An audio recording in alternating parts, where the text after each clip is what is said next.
Can you hear me? Yes. Wonderful. Thank you. Sorry I can't be there. And I hear you there, Dave, right? Yep.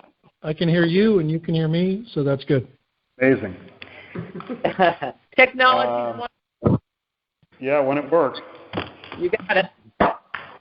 So, Dave, you got everybody else here. Great. Good stuff. So I will call the meeting to order at 7:09 p.m.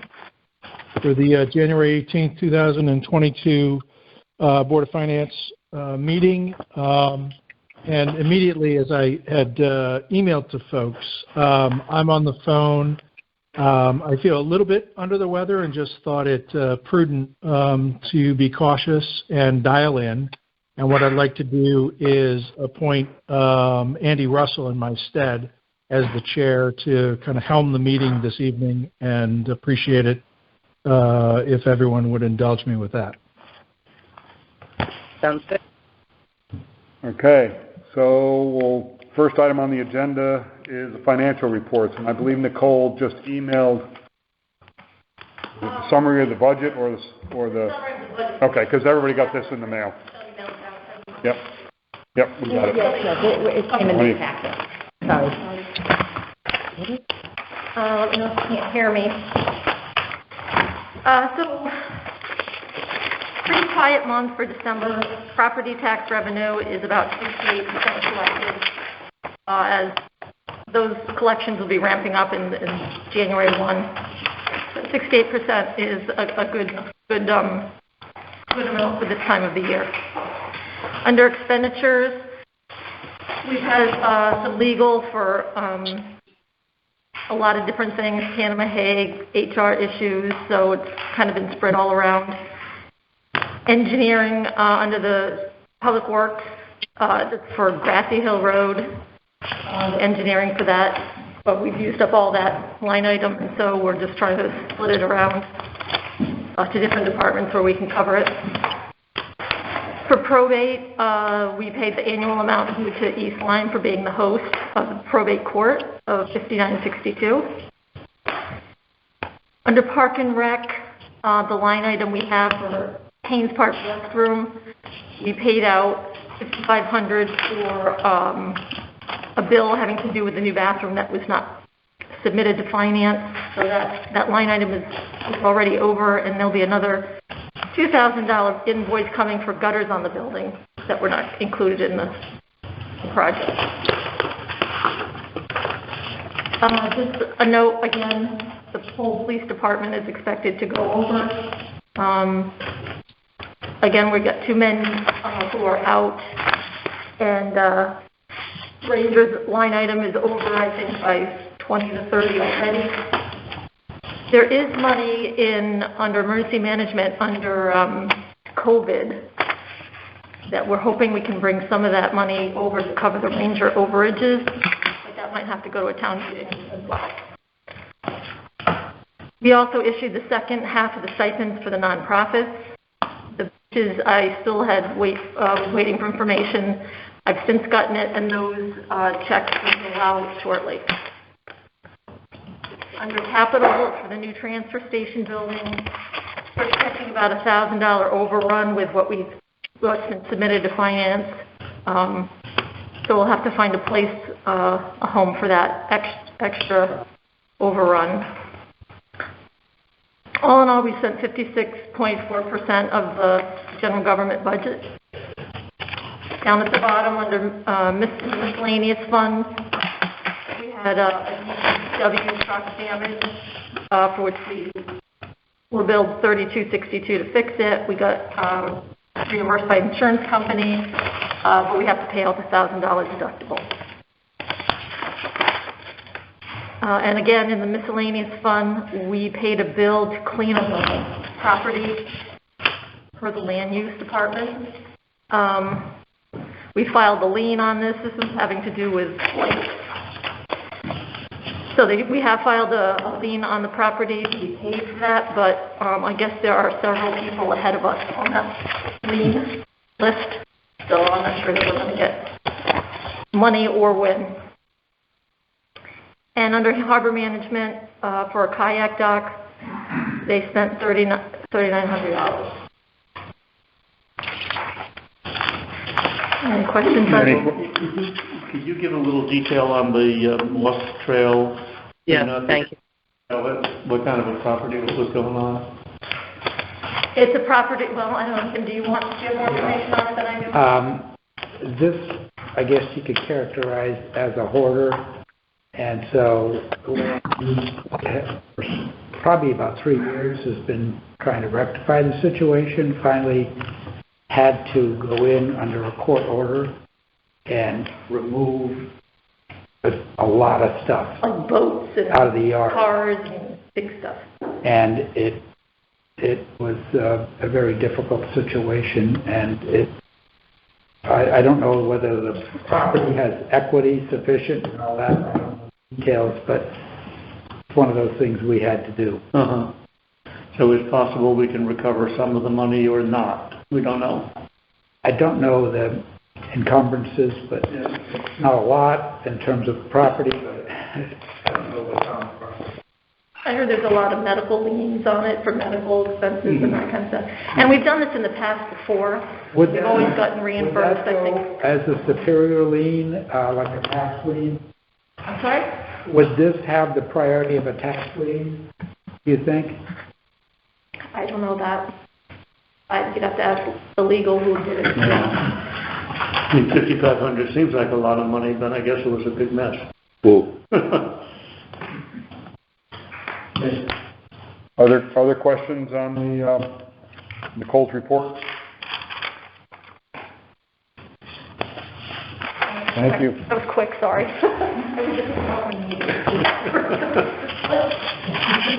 All right. Under old business, Halls Road Improvement Committee. Hi.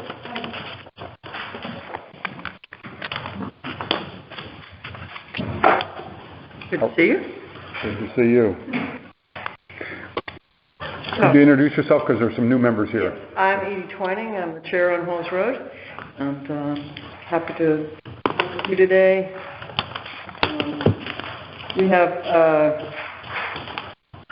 2 things. One is to do right away this fiscal year. We have 4 things that are on our list to get approved, so we can get going on these things.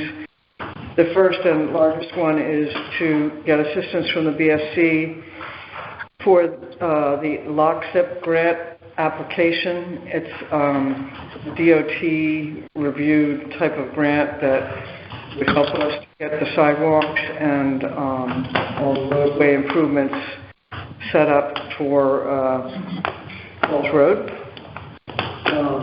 And that's for 13.5.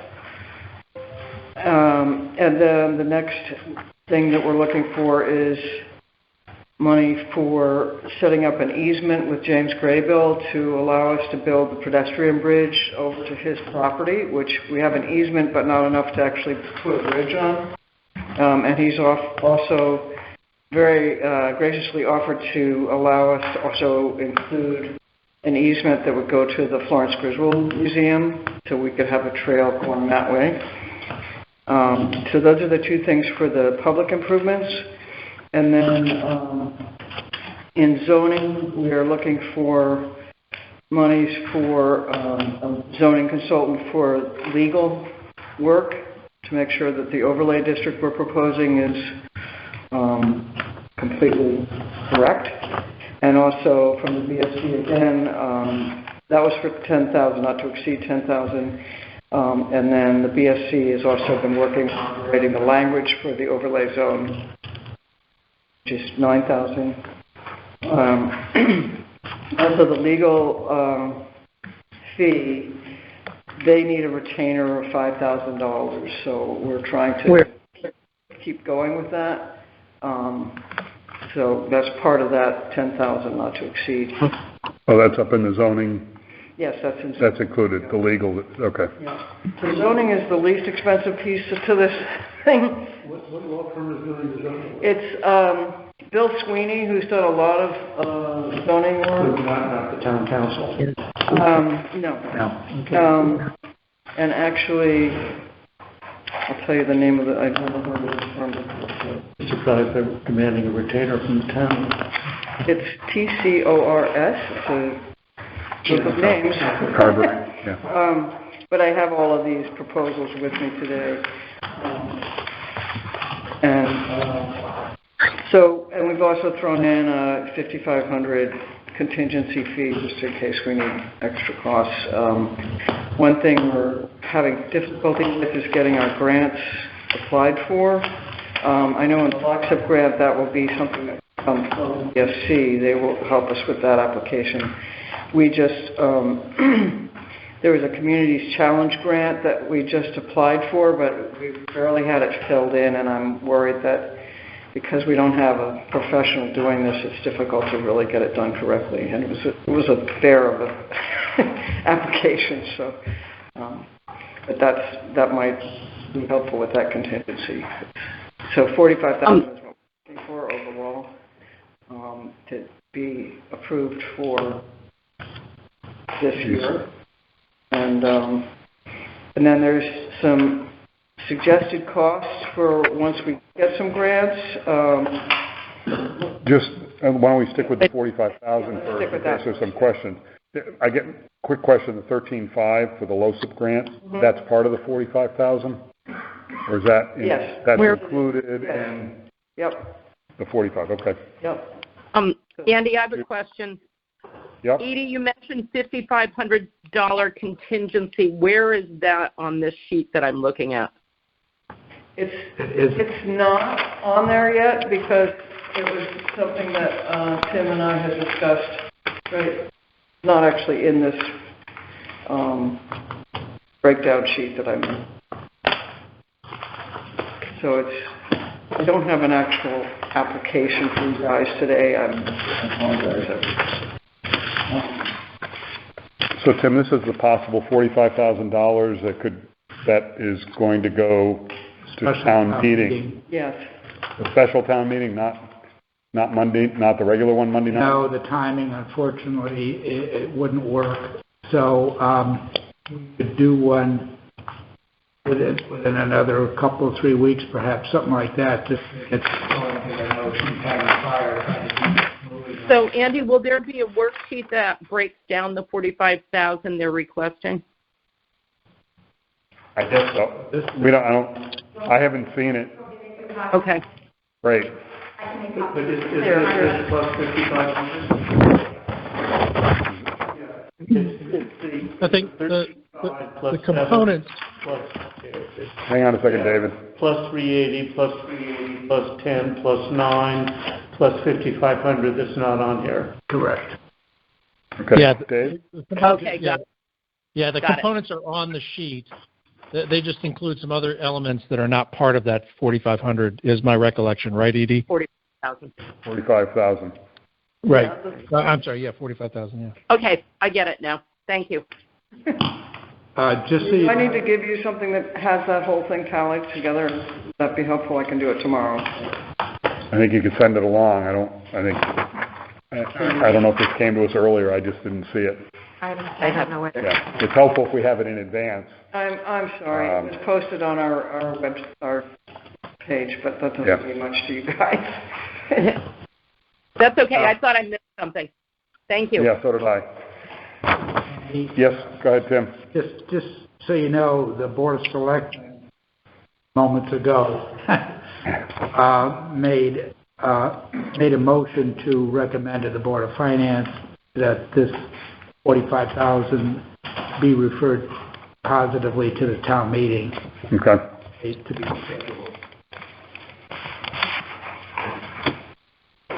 Any other questions for Edie?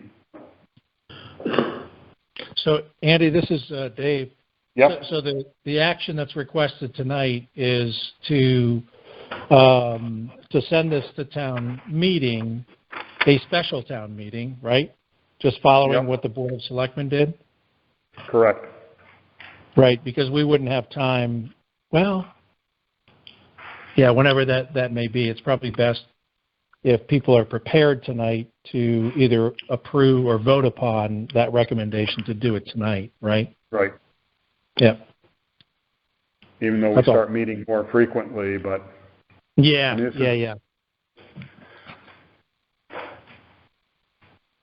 Any further discussion?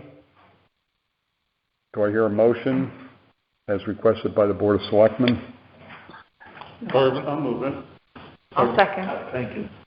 All right, so I move that the Board of Finance approve the recommendation to a town meeting of the $45,000 appropriation requested by the Halls Road Improvement Committee. I'll second. Okay. Further discussion on the motion? Does there need to be anything in there about the $5,500 contingency? No, it's included in the total of the 45. Be part of the discussion at the town meeting. Yeah. Any further discussion? All those in favor, please say aye. Aye. Aye. Aye. Opposed? Very good. Thank you. The only other thing I wanted to ask was, going down the road, once we do get any grants secured, the town will be needing to pay for the design work that would be part of those, once they implement the grants. And I'm not sure where that's supposed to land, but does it go into the budget for 22, 23, or does it? I don't have any clue when these grants come through. It could be in 2 years, it could be in 4 years. So I'm just... It'll probably be on the fly, I would think, just because we don't have a number. Once some of the preliminary work is done, then you'll have more information, and the timing will be whether it has to be done at a town meeting or included in a budget. I mean, we're starting the budget process now for... Yeah, that's what I was asking. 23. Now. Would it be something we would put in the budget for this coming year, or? And what would the number be based on, I think would be the real question. Yeah, I mean, this sheet describes what the design fee possibilities could be. And actually, let me just clarify this for you, because I added it up, but it's really 4,000 and 3,000. That's a big difference. Well, it's this and this added with the contingent, but so it would be this number. So it'd be $357,000. Yeah, possibly for design fees, which. But some of that's included in the 55 that we just talked about, because I see the 13.5 up top. Yeah, that's the future. The 45,000 is not including this 357. I guess I'm confused because on the top of the sheet is the 13,500 for the LoCIP grant. Yeah. And that's something that we are approving now as part of that 45,000. So I'm not sure why that would be included in a future request. No, I'm not including it in the future. It's not included. It's not included in that in 357? No.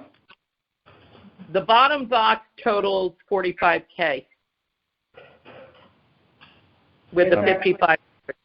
Judy, you're looking at an older picture, but yeah, it's 350. Well, I guess I think, and David, please jump in. I think the recommendation would be to wait until you have more solid information before we make a request to put $357,000 in the budget for next year. Yeah. For something that there are a lot of unknowns. Yeah, it's too early for that. I think that the right way to view that is a potential preview of what the Halls Road Improvements Committee may come back to us for. Right. Okay. I appreciate that. I don't know the routine, so. But. No, it's good to have it now, so we're not completely surprised 5 months from now or 6 months from now. Okay. Thank you very much. Thanks very much, Edie. Okay, the next item under old business is sale of 11 Alpha Avenue to Roger Davis. Assume that's Mr. Griswold. That's teed up for the town meeting for approval. So,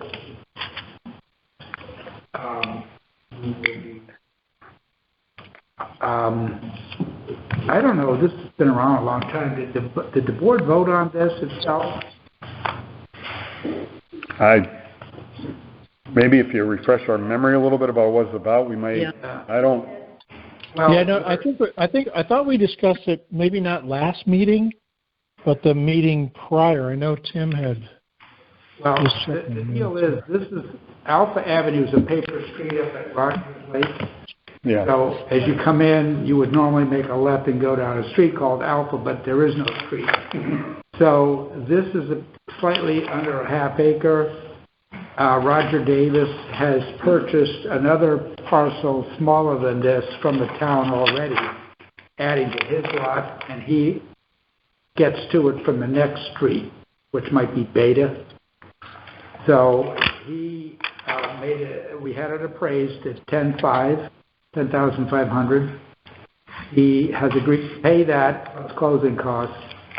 So we canvassed any abutters that physically abutted the property, and after some back and forth, there were no other bidders.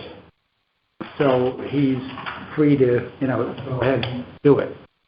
So it is on the call for the town meeting to approve it, and then the lawyer will orchestrate the closing. I think we talked about it maybe in September or October. Yeah, I remember hearing about it from Anna, but we weren't here yet. No, we weren't here. Yep, It's landlocked, so it's really kind of useless to anyone. yep. And it'll become, How did the town acquire it? I don't know if it was foreclosed or whatever, who the heck knows. becomes taxable property too, right? Yeah. Not that it'll be better than what we're getting now. Yes. So you don't need, are you making us aware you don't need anything from us, from the Board of Finance for this, do you? It's receiving money, so it's not like an expenditure. We went to planning and they agreed, so I'll say no. It just, yeah.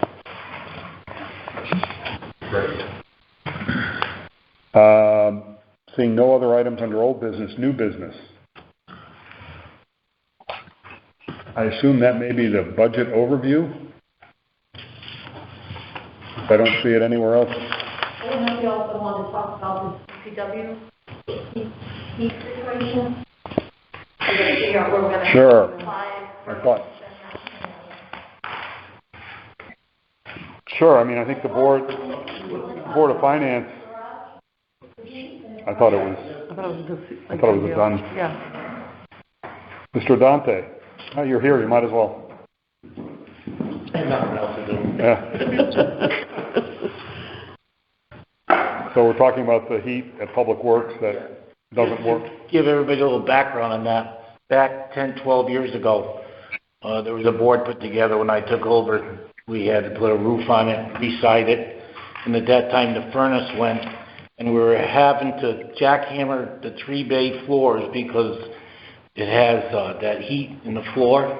Well, back when the building was built 40 years ago, the design wasn't there, with the material and everything wasn't there that they use now. So at that time, the heat in the lunchroom, my office, and the carpenter shop wasn't giving us a problem. So we put a furnace in and put modines in the 3 bays. About 2 weeks ago now, I had water running in the furnace room. Greg Landry came right out, and another one of the legs in the floor let go. So at that time, either you jackhammer the whole floor and try to find out where it's leaking, or you have to go to a phase 2. Phil was involved in it, and we just put a unit in at the new building at the transfer station, which is very sufficient. That we want to do the same thing in my office in the lunchroom, and then in the carpenter shop buy a smaller modine to hook to the furnace and fix the problem. Like I said, at the time we did the other ones, this wasn't giving us a problem. We didn't anticipate it. It gives you no warning unless there's a crack in the floor and then the water starts running. Well, there wasn't a crack in the floor and there was a return line, and we dumped all the water in the furnace room, which we're lucky we caught it because it would have probably ended up ruining the furnace. So that's where we're at. Right now, I have the 2 doors open, one to the bathroom, one to the lunchroom from the Bay 1, and had to crank the heat up in Bay 1 to heat those 2 offices so that we didn't lose any water pipes. So we are going to see a difference in the heating bill come next month. Well, pick the coldest week of the year so far, obviously. It had to happen then. But that's where we're at, and everything is already in stock. So no matter when it gets in, he'll fit it in and get it done. Go ahead, Dave. But, Ed, I have an estimate. Yep. So the total for some new Mitsubishi things and a Modine heater and all that is close to $19,000. I guess we need to talk about that because... Well, yes, I understand that. Giving it, I feel it's an emergency. I mean, I know everybody likes to go out to bid.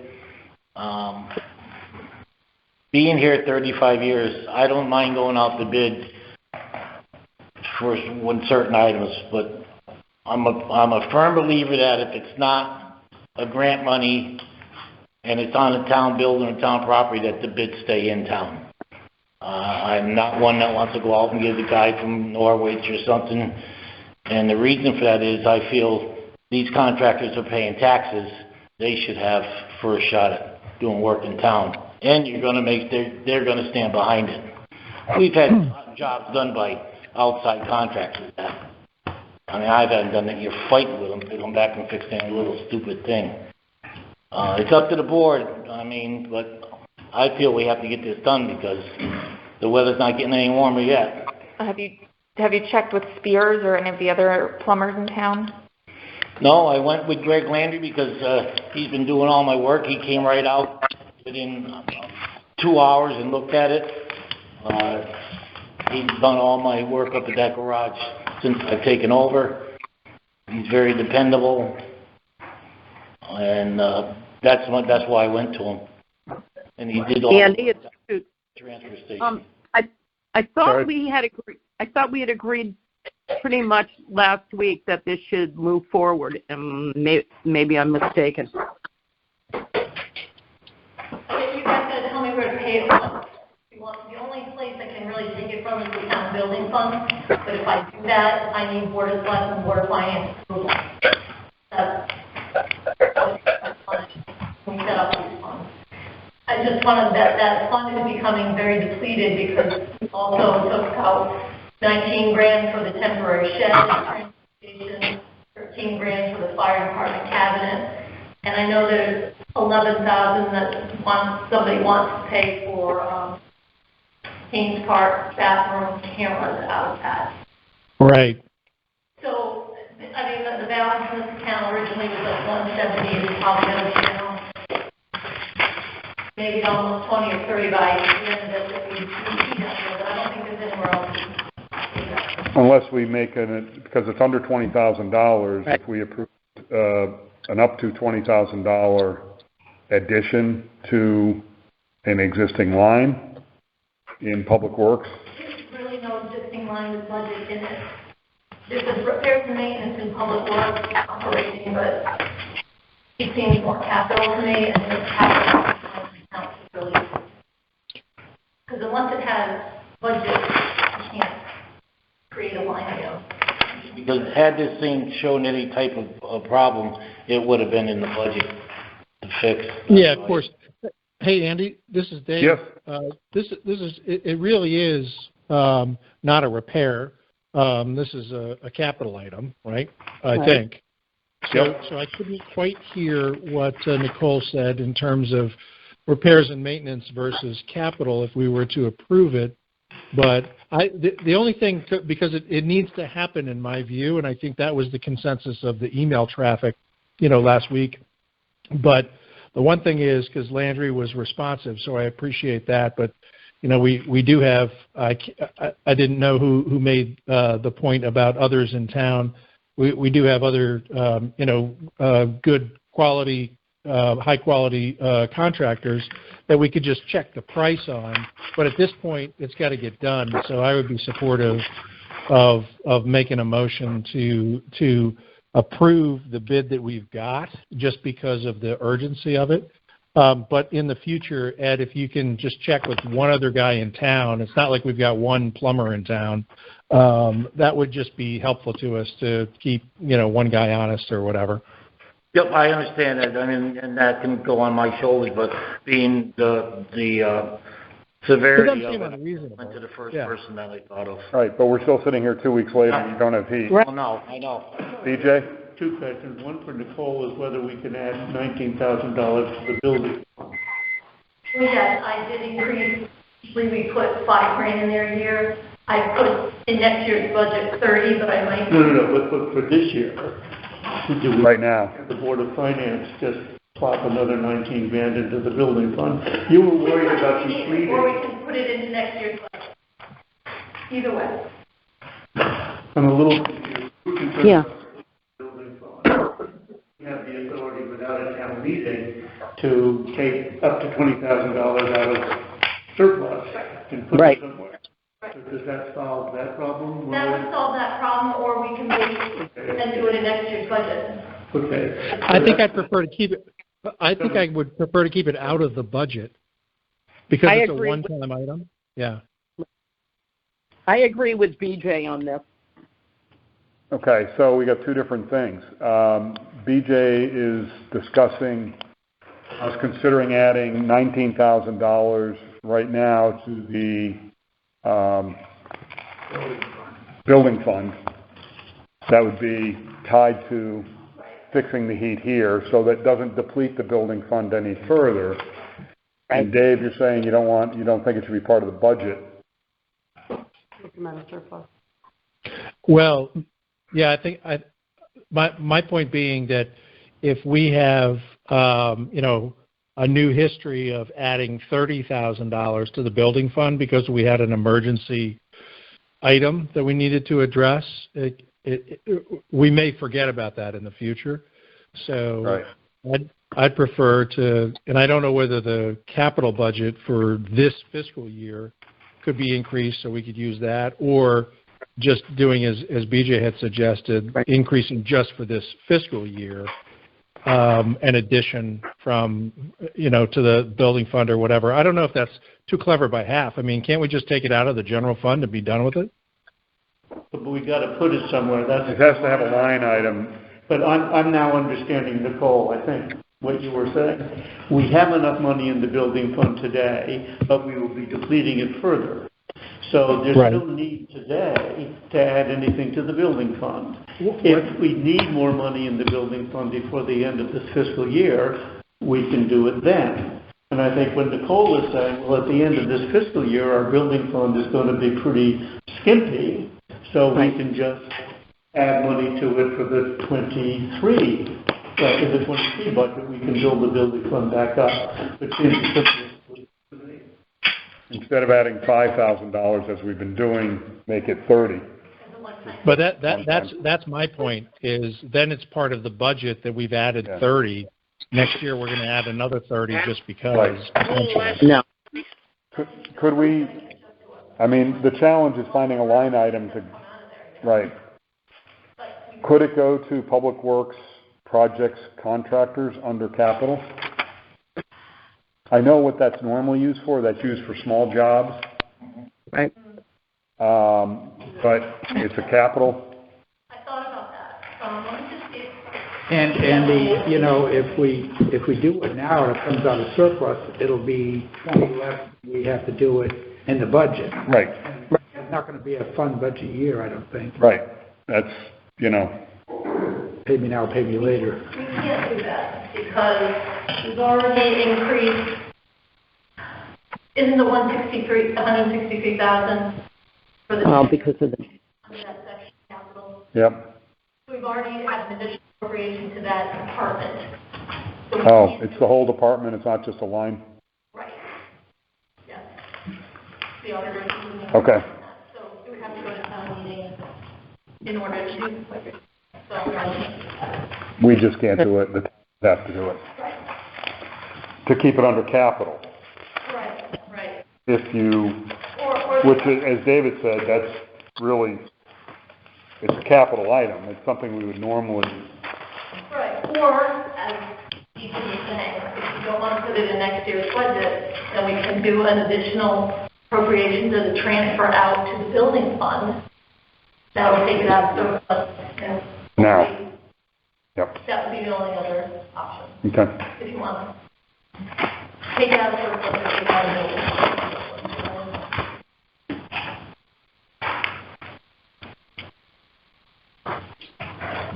Any comments?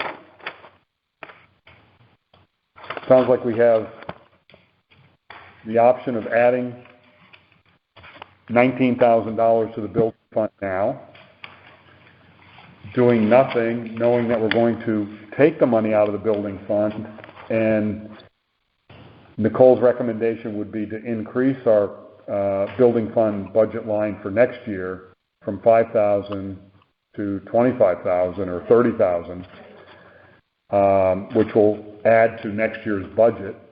And as David said, then we may forget about that when it comes time for the 24 budget. Nicole, remember. Good. No, I would say that probably the best bet is to increase the transfer out to the building improvement fund by $19,000. That's the way it's more effective. Yep.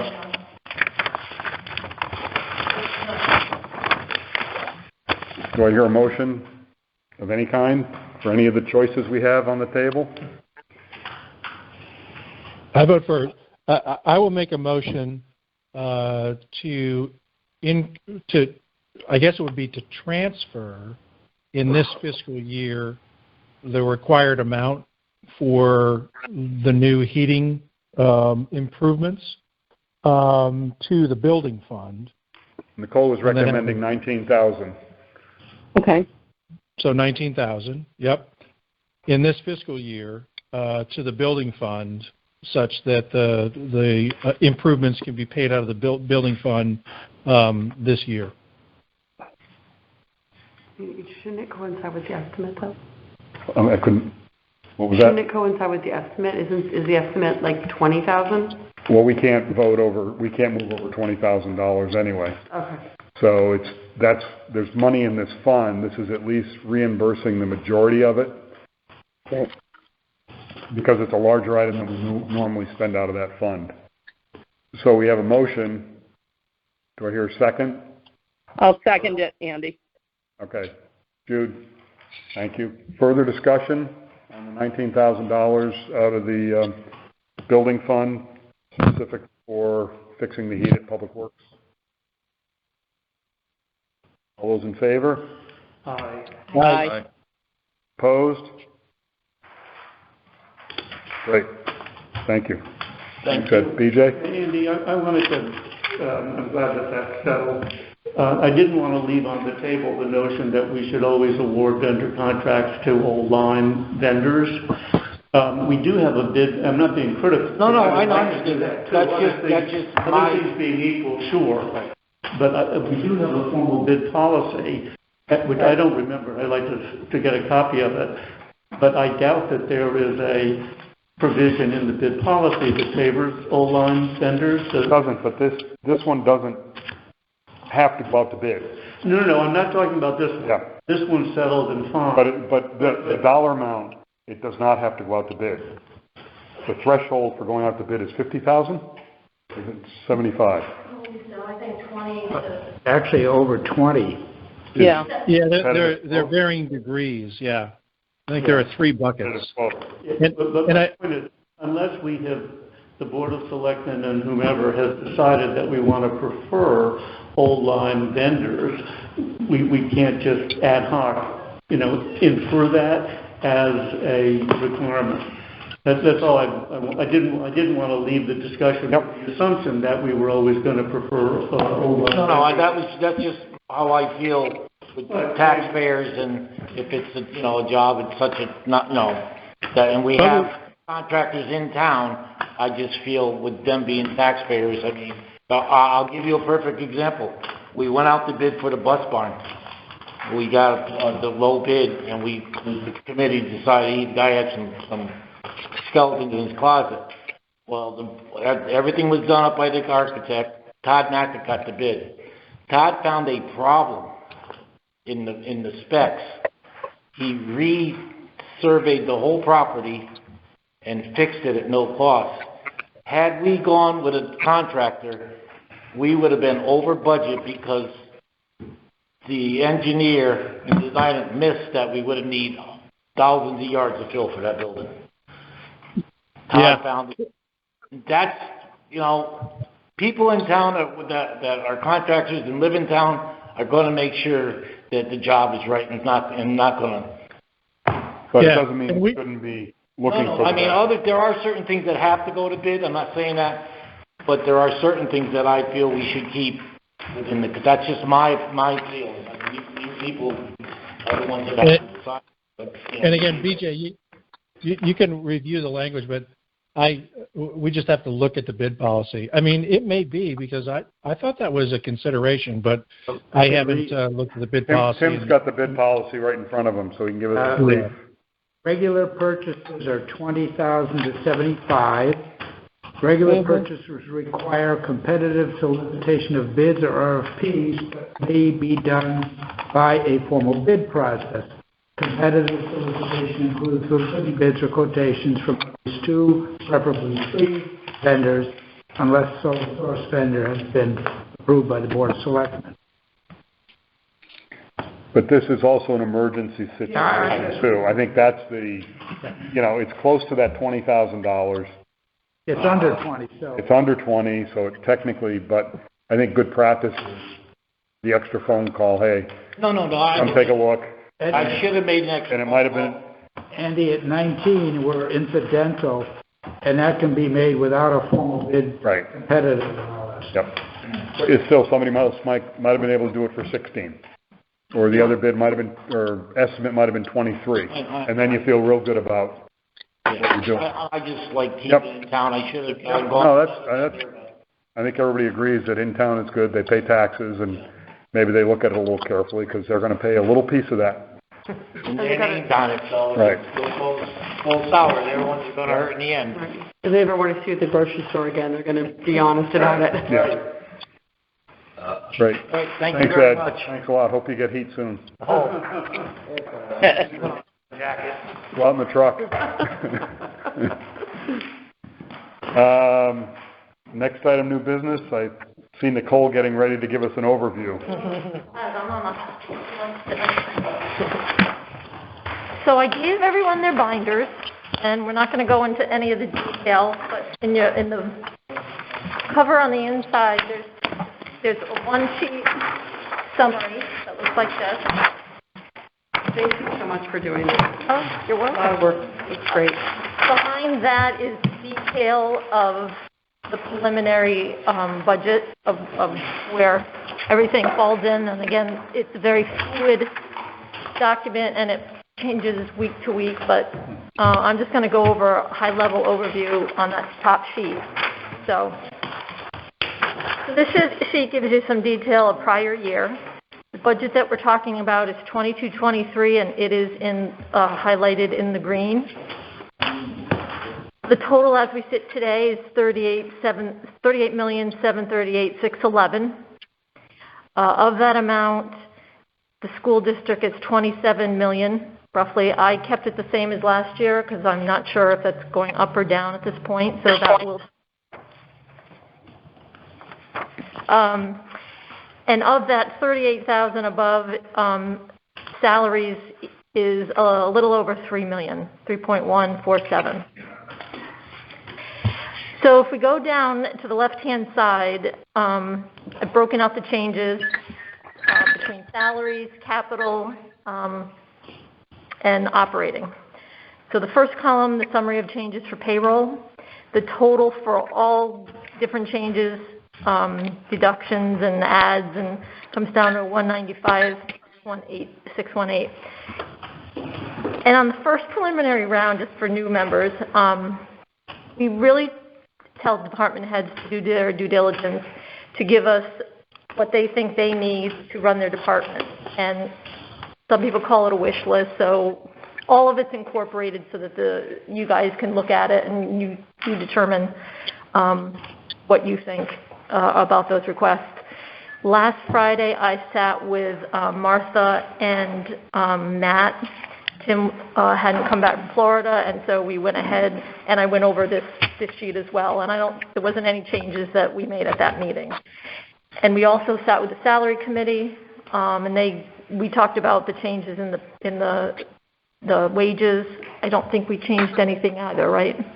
No, we had some questions, but we're waiting for the recommendations from the Board of Selectmen on the new positions. Right. So I'll just go quickly down those line items, and if you have a question, stop me. All unions for their contract were going to get 2.5 for next year, so we kept that for all other town employees as well, except for clerks and some temporary seasonal staff. And those are the amounts broken down by those categories. The 0.25 of retro, that had to do with last year. The unions got 2.5, and I think the selectmen and Board of Finance were going to discuss giving town hall employees retro back to July 1. So when I did this, I just spiked that out just so you'd know that amount would be above what we approved the budget for last year. It's a little convoluted, I know, but there were several employees that are getting step increases, and that amount is the $49.35. The registrars have asked for more hours for themselves, just 2 of them, and that is the $7,320. I don't know if they have questions or not. I keep stopping. The IT part-time admin, that's something that we've been carrying over and not really using, and we have put in some money in the IT operating budget for either an employee or like a technical assistant on-site type of thing, but we'll talk about that when we do IT. A couple of the boards and commissions are asking for more hours for their meetings. Rogers Lake Association asking for more money for their patrol and launch supervisor who does a lot of supervision of the kids and reducing the hours for the actual launch and patrol seasonal staff. Under Public Works, Ed had a position, part-time position for staff. It was really for Soupy Campbell. Soupy. Yeah, and he said he hadn't been using him, so to take that position out. The next one is the request for a part-time assistant park and rec director. That's the $29,000. I believe at the Board of Selectmen meeting today, they approved hiring her as of March 1. And so this would be the continuation of her employment. Where would the money from March to June come from? Because of the slow season last summer with COVID, a lot of the programs didn't go. The camp was shortened, and Don believes he has money in to cover this year. And I guess the other question I'd have, what's the town going to gain by having that position? Are there going to be more programs offered? So the goal, I don't know what the rationale is, Tim. The position would be instituting new programs which would come with fees, which should actually cover the programs. It's also a management succession plan in a way, too. Bob Dunn did a presentation, and he shows that except for one community, there's no town in our geographic group that has only one staff person handling park and rec. So while he has his park and rec staff who help out in a supervisory way in the summertime, he's all by himself for the most part. the underutilization of the budget has more than enough for this year, and then, of course, next year it would be a new item. And wasn't this in response to some feedback we had given him, specifically around overtime, and he was working all these hours, and didn't we recommend that he get a assistant, as I recall? Well, a number of years ago, we actually budgeted for a seasonal assistant that never got hired. $3,000 or something. Yeah, $3,000 or $5,000 to hire an assistant manager to help him so he didn't have to work as much in the summers to turn him, whether it was the beaches or some part of the work. I mean, he does that with the camp.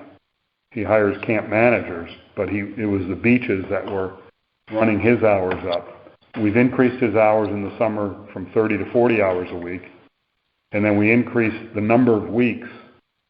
Right to 18. We went to 18 weeks a year. 40 hours. We went from 12 or 15 weeks a year to 18 weeks a year. Yep. From what he's explained to me, is that this person would really just be, well, he could go on vacation and this person would cover him and be able to deal with all the sites and all of that, but the main focus would be programs and doing a lot of online registrations and payments and all of that kind of thing. So it's to bring, I think, Park and Rec up to a level that younger people expect in town, you know, when you have to still send a check or...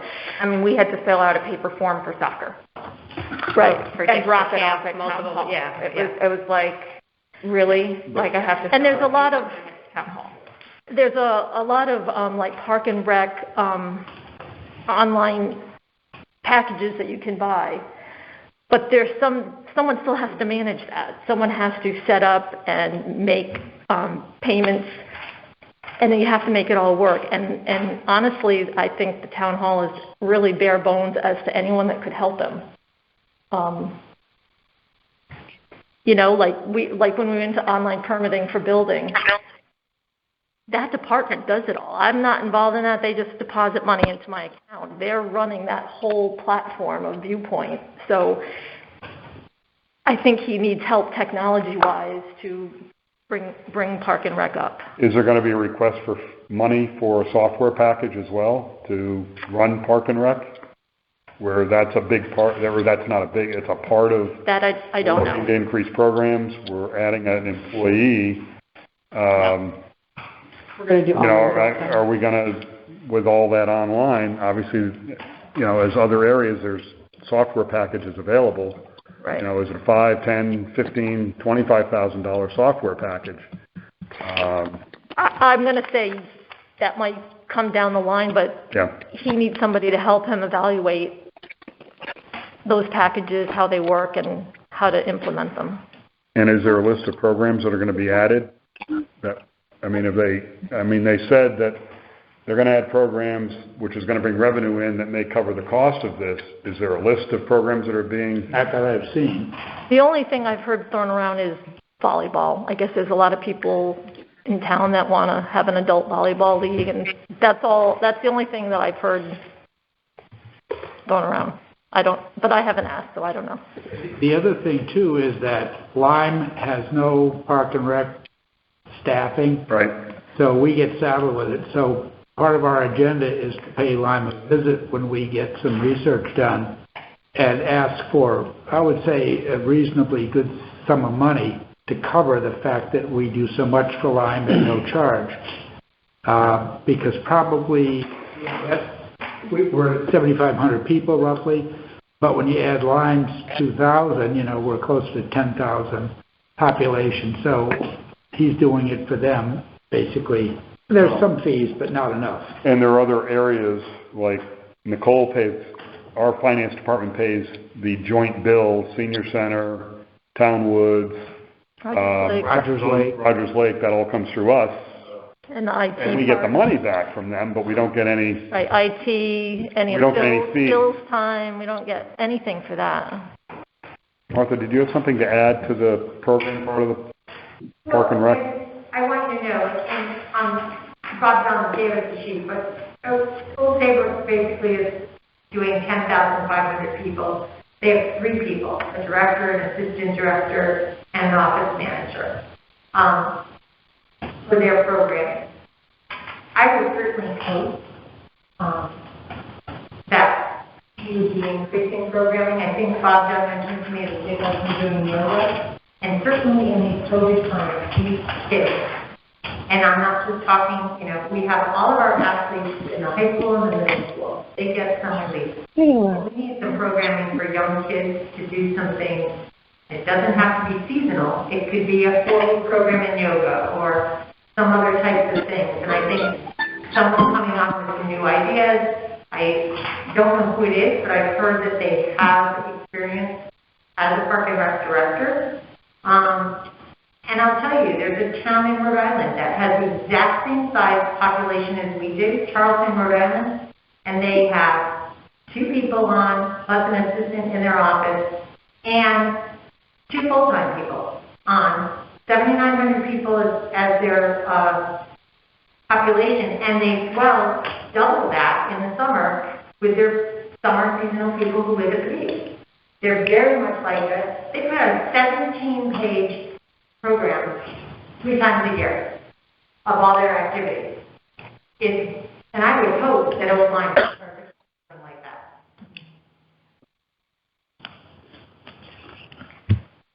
Okay, can I go on? Sorry, yeah, I'm sorry. Okay, that's all right. New position.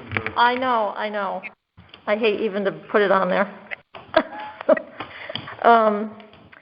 The next line item for Park and Rec is the increase to minimum wage. It's going up July 1 from $13 to $14, so it's significant with all the seasonal help he's got. Emergency Management Director, he has asked for a couple more categories of help.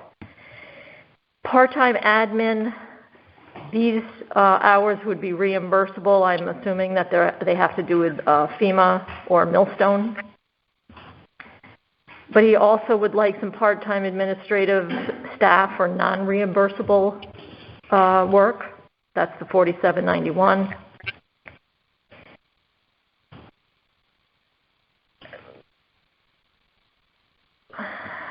EMT, no. Oh, okay. That's it for emergency management.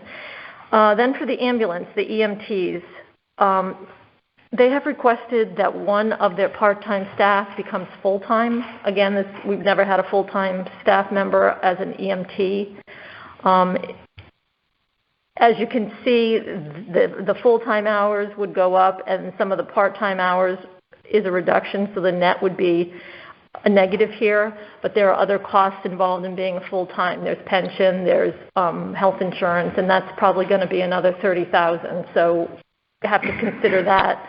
And again, that's worst case if that person is going to get family insurance. So I have those numbers when we go through the ambulance. Does their budget for the part-time include coverage for the full-time person when they're on vacation or out sick? Do they have some hours that they left in part-time? Yeah. Okay. Yes. And just as an aside, they sent a request to me that had a full-time of 36 hours a week as well as a full-time position of 40 hours a week. I took the 36 hours a week, 40, but we can consider that when we go to. Because they give us coverage Monday through Friday, 6A to 6P, paid. Right. Yeah, during the evening, the volunteers can do it. During the day, it's always been... and are there two people on? Yeah. Ideally. 6A to 6, so how does the full-time... It doesn't matter, they just cover around it with somebody might come in for 4 hours or something like that. Right. It's not our... And there's a lot of admin that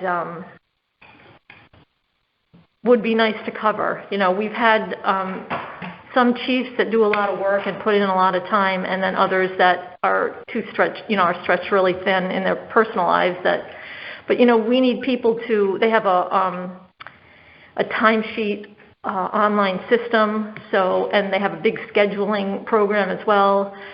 And in order to do payroll, we need them to go in and approve timesheets and stuff like that. So there's really if the chief's not around, it's tough to get somebody else to do a lot of those things for finance, whether it's ordering their gear or confirm with us that they've received things. So that would help on that end as well.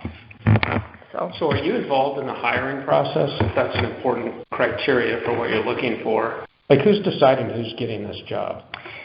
Is it just the ambulance people? No, well, no, they might do the interview, but the only person that can hire is Tim. So he has to he'll have to type up an offer letter. Now, he'll go on the recommendations of the ambulance. And in fact, the last time they hired several people, they had CC'd, I think, both of us, and they had a whole bunch of criteria. They had a committee, and they had resume and rating system. So of all the things I've seen, they did a really, really good job.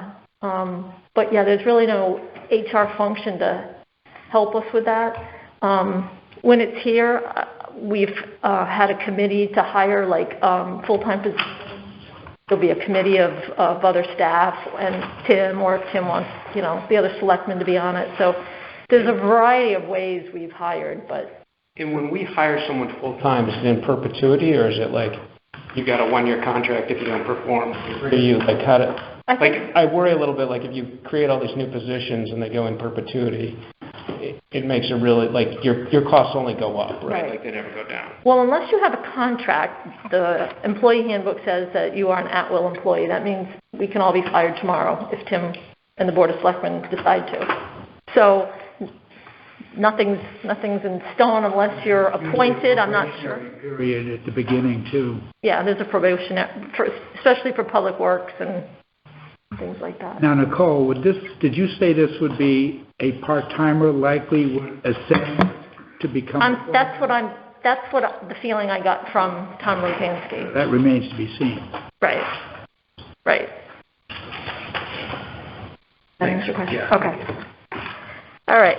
So that's based on 36 hours. 36 hours a week. Yeah. And I think they came up with that because they're on 12-hour shifts. Yep. Yeah. 3 days. So they'll have to come in and speak to that.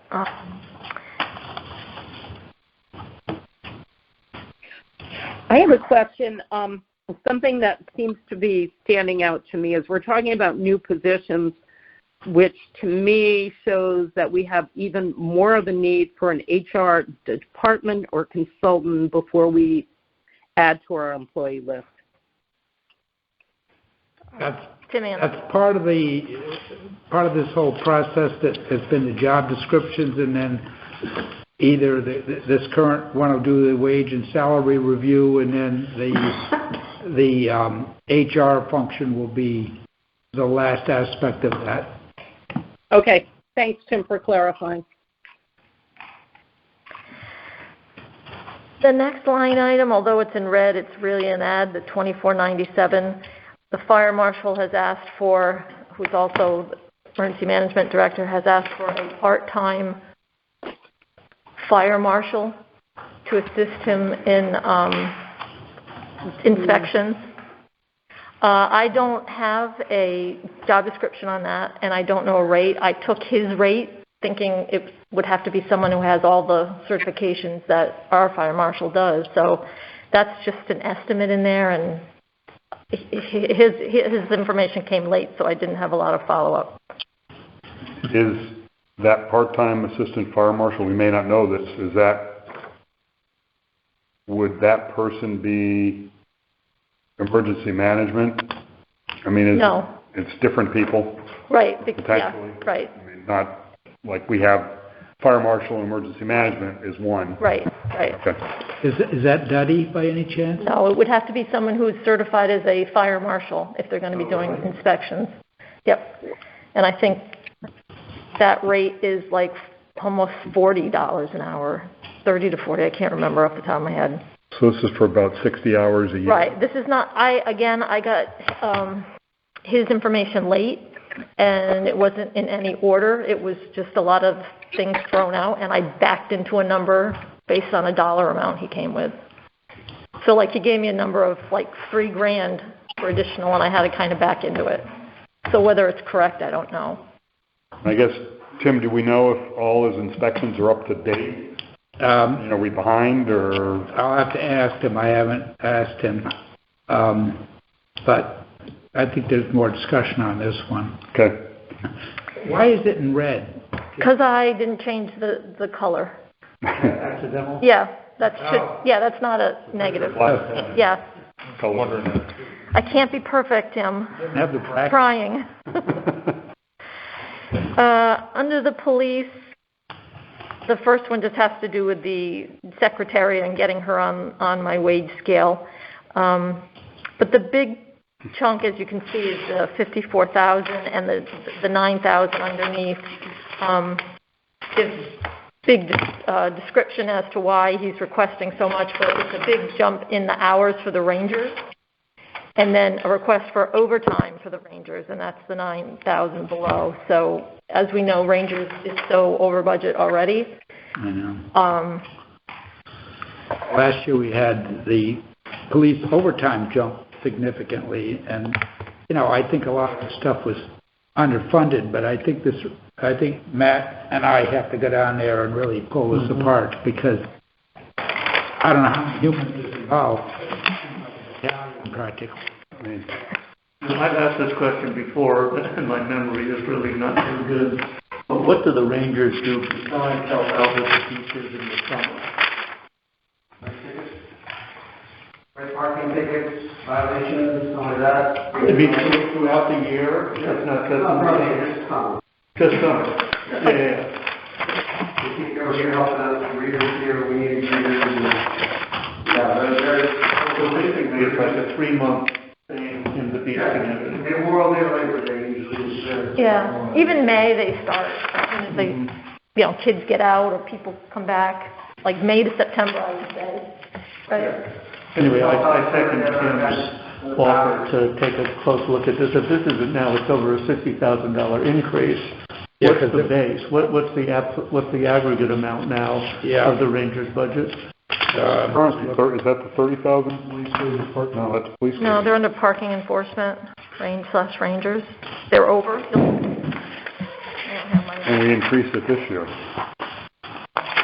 So I need to get into what I'm saying. It's a good question.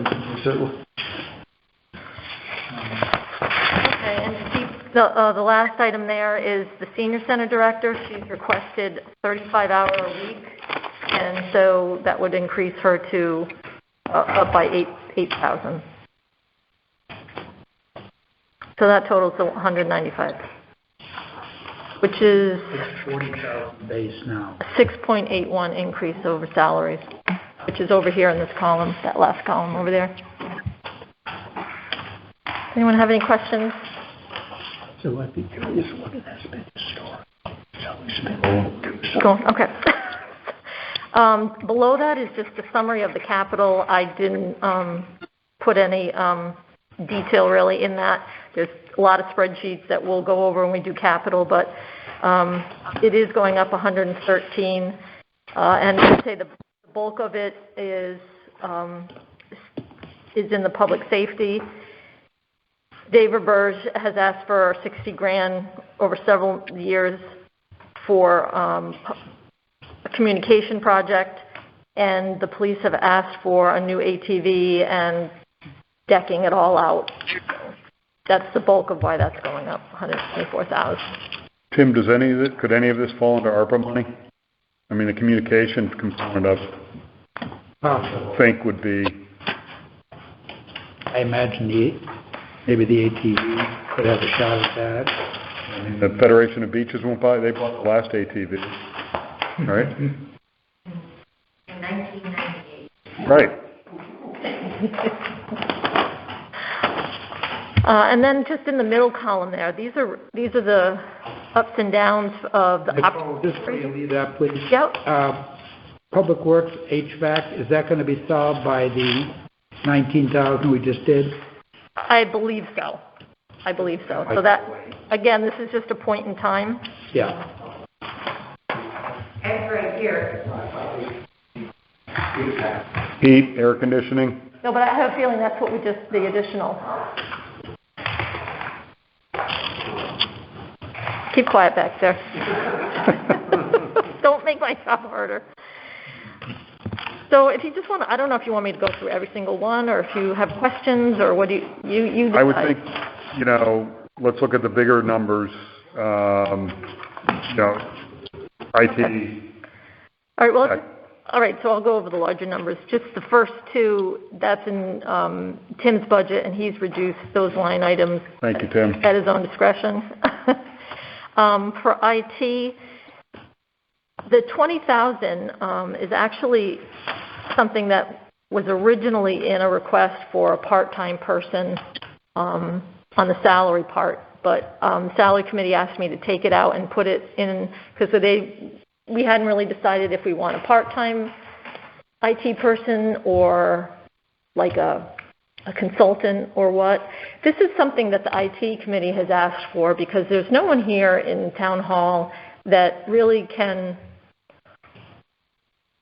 be an on-site person to do quick things like our vendor CT Comp will call and say, hey, can someone go down and restart the server? Or, there's not anyone down there. Like I said, we're really at bare bones, and, it's not fair to ask somebody who knows nothing like me. I wouldn't know what I was doing down there. But it's also to help run projects. So, we're in Capitol, you'll see the police have to do a big IT project for the body cam storage, and it's like a $70,000 project. And when CT Comp, who's going to be doing it for us, our vendor, calls, hey, I need someone to go out and do this, or, get the police this, there's no one to coordinate any of the projects that has a lot of expertise. So we put the $20,000 in here. It's just really a place marker, and the IT committee will have to speak more to that. Plus, if they send a person down from CT Comp, it's probably a 45-minute drive or so, and that's on the clock as well. So if it's a simple matter, it's going to cost a lot of money no matter. Right. And the only thing we talked about is CT Comp might be very careful as to what they let this person do, because then if something happens and they say, well, that wasn't us, we'll come in and fix it, and it's going to cost you this. Right. But your person you had come in caused the problem. Right. So there's, you get finger pointing that'll go on a little bit. Right. So the 45-minute drive sometimes is worth as much as you hate to pay for it. To be determined when we go through IT, when they come in. Because it is simple stuff, and you hate to pay somebody $150 to restart a printer or find out the cord was pulled out. Right. Yeah. So let's keep going. 12,000 FICA, that just has to do with the increase in wages, and pension the same. For Rogers Lake, the 7,000, this is like a one-time thing, I believe. They've asked for 7,000 for Asian clam removal. I guess they said that, and this is, I guess, something that a lot of people have in the state. What came in, I guess the last time sand was brought in, they have told us that this clam thing has come in with that, and it gives off like toxic gas and fumes and algae and all kinds of business. And I can have Dennis come in and speak to that, but he's estimated a removal of that as $7,000. That'll be shared with Warren. Is that the gross price or half price? Everything is gross because we pay gross and I bill. It would be a revenue, $3,500. Right. Yep. My question: where they would be getting the sand from, though? They don't come down to my beach and grab it. I don't know. It comes out of a quarry usually. It's milled out of stone. The sand from Maine. Where the crab's coming from? What is? Apparently from China. I don't remember where we bought it from, but I think it did come out of Rhode Island. I know that. I don't know where it was. It wasn't cheap. Well, no, it had clams in it.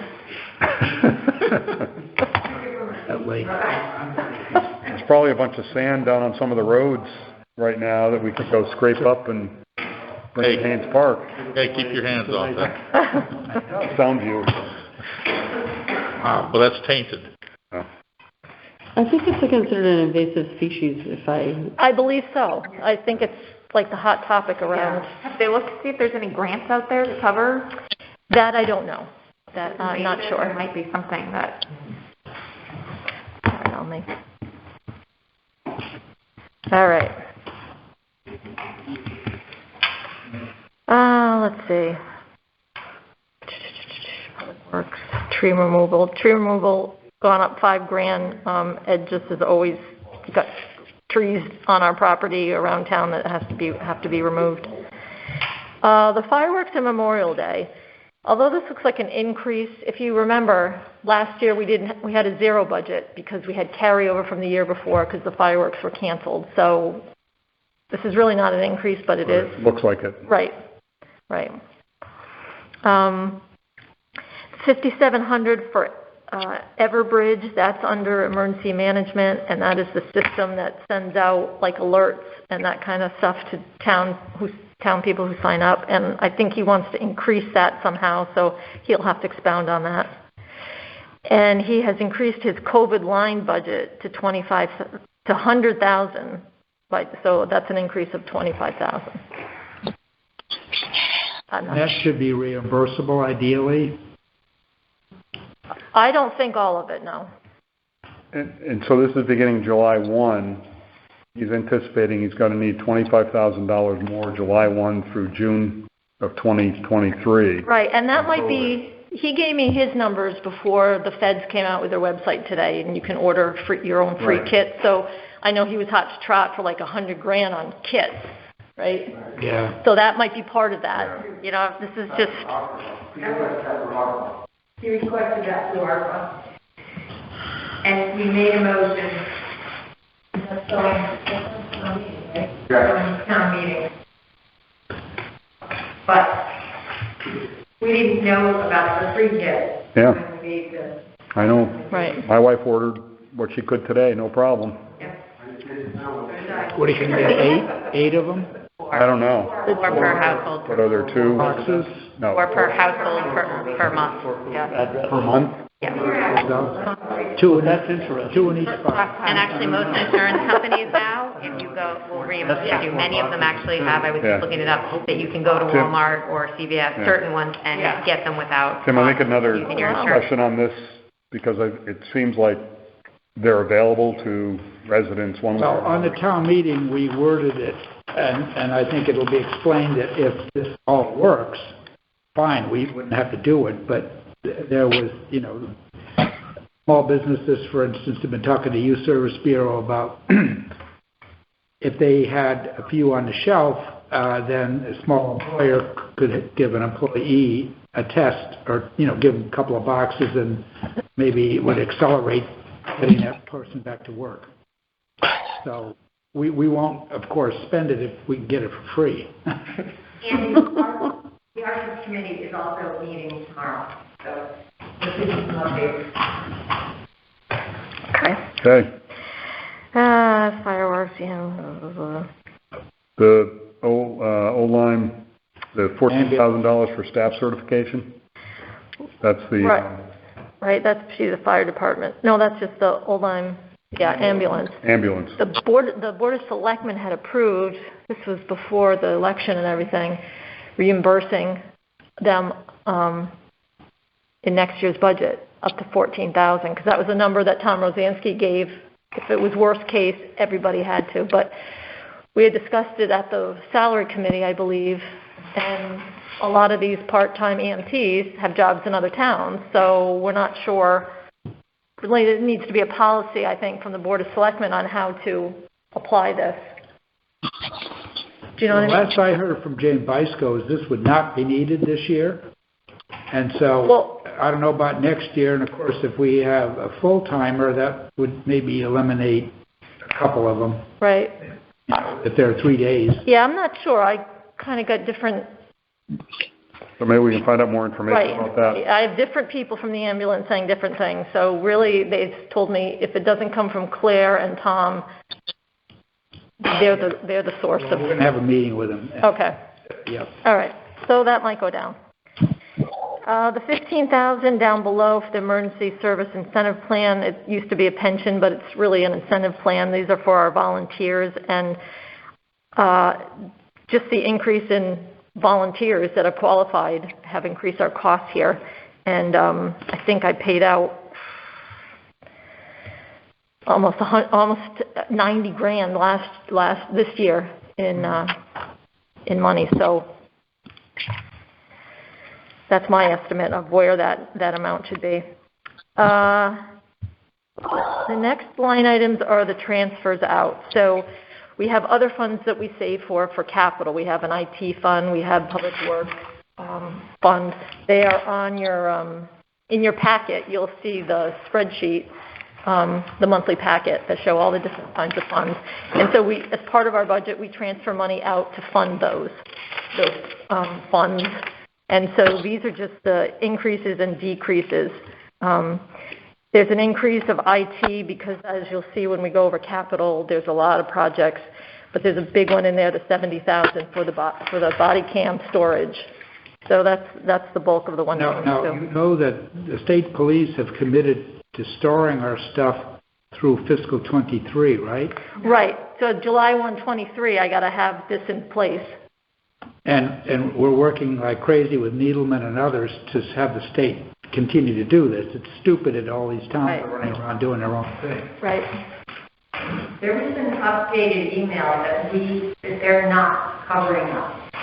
Oh, wait a minute. We have official documentation that said they would. Yeah, we know. Through 6/30/23. We're invited over for the coffee that day. They invited all the selectmen from the various towns, and they said, "Oh yeah, we think that you're covered." And then we got a thing from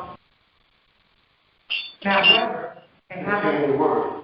That said we weren't. That they sent something from state police to us to notify your people that no, we're not covering you. Well, I'm going to dig through my stuff because we have something, and I think we just don't take that line down. They told us. Well, I'd love to be able to check my email, but because I don't have an IT department, I can't get my email on my phone. Because the directions that they gave us. So, I mean, the other possibility, and I mentioned this, the IT committee, is with East Lyme opening their new police department right over the old Lyme border. Or Saybrook. East Lyme they've set themselves up to take care of themselves in that new building. That, if the state police truly are kicking us out, that they just charge one place, rather than Old Lyme creating our own. Oh, I know. We got to go to Old Saybrook or East Lyme and pay for our storage, but let them and the manage just charge us a fee. Yeah, for sure. Yeah. Okay, to be determined. So we may need money if it's true that July 1st the state police are kicking us off. We're going to need money now to get set up potentially. We've got to set it up by not this June, but the June after. Well, if what we're hearing that we may have to set it up for this June. Really? Yeah, that was. Oh, I didn't. Required. Right, but and the state police are saying they're not going to.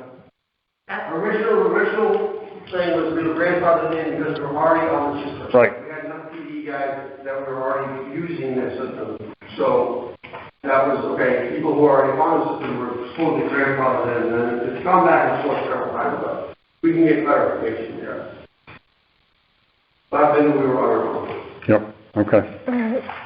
And the rest of these transfers out, when we go through capital, you'll see why they're going up and down based on what projects are scheduled. Library has asked for an extra $10,000.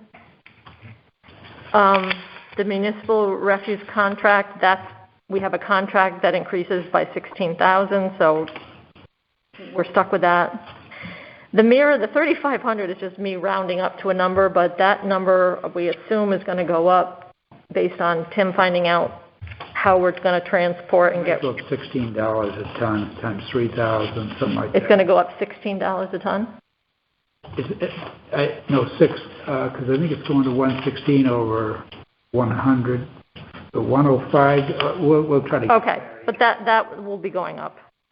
But they have asked us to say, we'll give you a lower rate if you commit to stick with us for the remaining 5 years of our contract with them, they need to get as many towns as possible to stay in the deal, to line up the truckers and the transfer station and all that stuff. If people hedge their bets and don't commit, it's hard to make contracts to haul this stuff out of state. So Carl Fortuna's on the board up there, so it might be worthwhile getting him to come to speak to us about the strategy. Personally, I think it might be wise to do that, because I think there would be about a $6 savings on the tip fee, plus our recycling goes for free, which there's a fair amount of weight in that. It might be a third of what our trash is, when you come down to it. So we need to figure that out, because they're looking for commitments. That is Mira. And then under the transfer station contracted services, that's just a bump up based on increased activity at the transfer station. And I'm not sure if Willie Waste, who takes it, is going to have the same problem getting rid of it as we are. So that's just a guess. And then the rest is self-explanatory. Principal and interest go down as we pay off the debt. And other is just, I don't want to say a plug, but it's just a whole bunch of other small little things going up and down. So that totals $227,754. So that's really the bulk of the ups and downs. In total, if you look back up top in the far right corner, in total, our budget is going up 1.37%.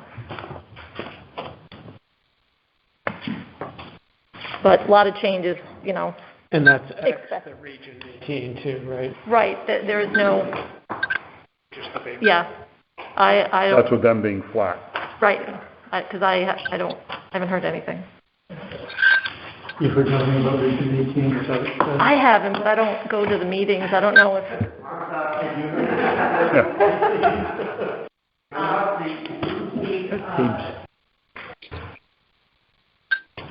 Let's see, elementary schools, middle school, high school, and curriculum development presented last week. There is a decrease in those schools. Sure. I don't have the exact figures in my head. Tomorrow night we hear from the central office and special ed department. But that didn't include salaries, right? No, tomorrow night that's central office. All Okay. All I know is he told Tim was on the call with him at our community leaders a week ago Friday, and he said you should be pleased. Good. Are you going to stand by this 0? What? Are you going to stand by this 0%? Well, he said 0. No one told me that. I just said you should be pleased. So, Zero, very pleased.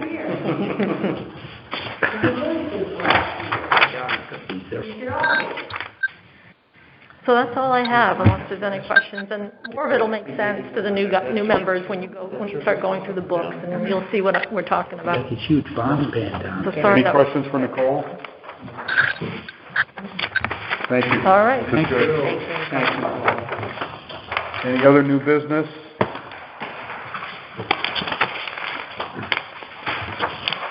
We need to approve our minutes from December 14th.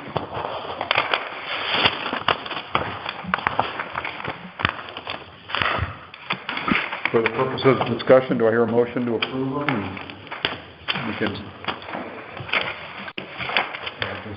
Anybody have anything?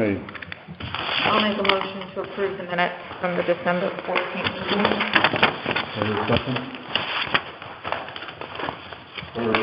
Thank you. All right. Any changes, corrections?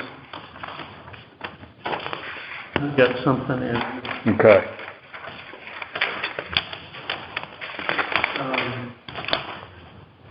So go to page 5, please.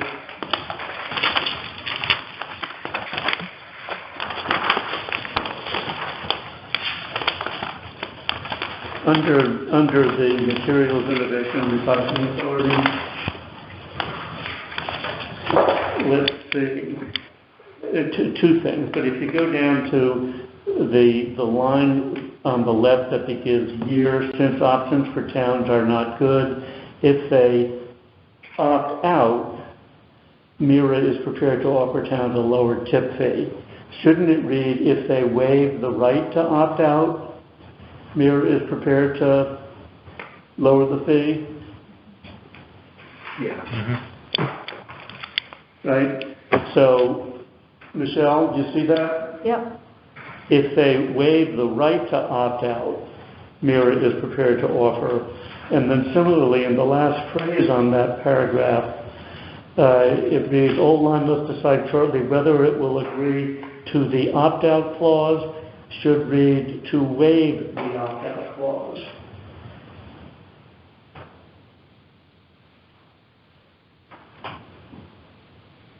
So when you're okay with that, I've got another thing. And the other thing is the dangling next paragraph. At the end of the page. I mean, I could stick it in somewhere, but I don't know where it came from and where it really belongs.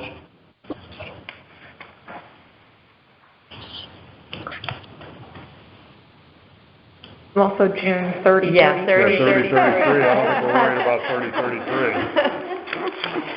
I don't know if you are, BJ. You're worried about 30, 33? Hey, we look forward. Would it just be adding MIRA? No. No.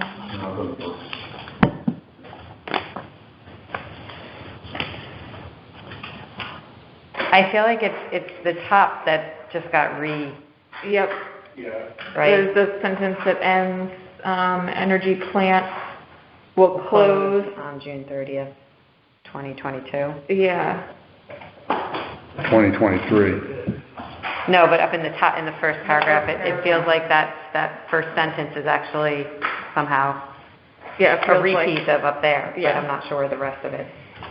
You can just stick it in after the rest of it. There's some redundancy, but yeah. Saying it So it will would close be- or it will stop operating June, I think. And will likely stop operating by Probably June the- 30th, yeah. By 2023. 2023. Yep.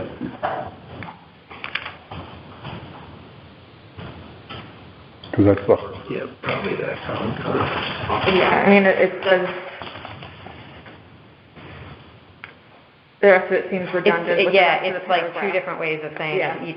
The next sentence mirrors the next sentence in Yeah. the first paragraph. It looks like maybe detail got added and then this part just didn't get deleted. so it looks like we can just delete that. I think so. Yeah. I think we're covered by, I mean, it was Tim, it was your report. Yeah, I think You just want to delete those lines. I think so. I think so. They're redundant pretty much. Yeah, it starts. You got that, Michelle? Yeah. Any other?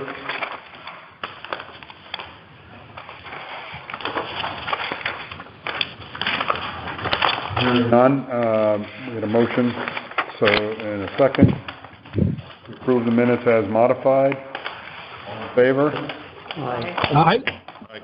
Opposed? Great. On to the Selectmen's report. All right. We had, the senior center, very busy, came and talked to us about the expansion, and we had leaders who had lots to say about it. And so, at the end of the discussion, there was she asked whether they would be on firm ground to go to an RFP for the next stage, which would be to, actually, now that the building general plan is, they need to look at doing a schematic plan, which is a more detailed plan. It would cost, they think, between $70,000 and $80,000.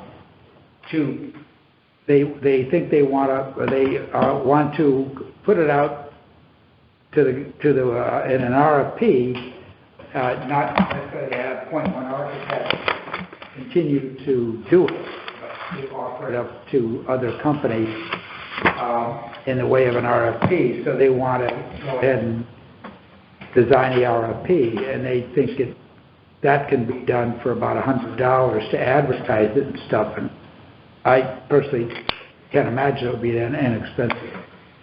So we said, I guess if you want to go that step, that would get companies that would be interested in taking one of the two plans, but not necessarily. I asked the question, I said, well, is it going to be one or the other of the two plans that have been developed by point one, and then somebody's going to start conceptually making the detailed plans, or would a new architect stray from one of those two plans and basically start over again designing things? I couldn't quite grasp what they were getting at.